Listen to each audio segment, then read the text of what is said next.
કોઈ ગરીબનું જીવન વ્યર્થ થતું હોય કે તેના બાળકનું શોષણ થાય, તેનાથી અમારે કાંઈ લેવા દેવા નથી. અમારું સિસ્ટમ ભ્રષ્ટ છે અને ભ્રષ્ટ રહેશે તેવું ઉદાહરણ સ્પષ્ટપણે આપતું મહાનગરપાલિકા રાંદેર ઝોન વિભાગ દેખાઈ આવે છે. શું આ કચરો વીણે છે તે નાનું બાળક નથી? શું તેને ભણવાનો અધિકાર નથી?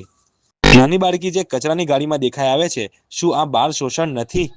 શું આ બાળકના જીવન સાથે કોઈને કાંઈ જ લેવા દેવા નથી? શું કામ આ સિસ્ટમ બધું જોઈને પણ આંખ પર પાટા બાંધી રહ્યા છે? શું મજબૂરી હશે મહાનગરપાલિકા રાંદેર ઝોન આરોગ્ય વિભાગના અધિકારીની કે અત્યાર સુધી કોઈ પણ પ્રકારના એક્શન નથી લેવાયા?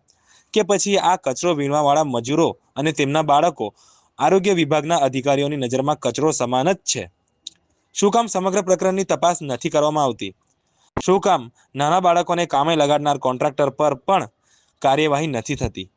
અહીં પડદાના પાછળની સાચી હકીકત તો આ જ છે કે અહીં કાયદાનો ભંગ થાય કે પછી તેના કારણે કોઈ આકસ્મિક ઘટના બનતી દેખાય પણ તંત્રને કાંઈ ફેર પડતો નથી. ક્યાં સુધી ચાલુ રહેશે કાયદાઓને ભંગ કરવાનો આ ખેલ? શું આ બેફામ કચરાની ગાડીઓ પર લટકેલા પોટલાઓ ગેરકાયદેસર અને જોખમ ભર્યા નથી? ઉધના ઝોનમાં રાંદેર ઝોનમાં નાબાલિગ બાળકો પર કામ પર છે, વારંવાર જોવા મળે છે અને અધિકારીઓ આંખ પર પટ્ટી, કાન પર ઢાંકણ.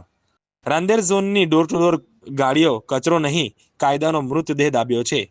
બાળક કામ પર છે અને એજન્સી નજર ના કરે તો સમજો સિસ્ટમ સડી રહી છે અને તેનું દુર્ગંધ હવે છુપાતું નથી.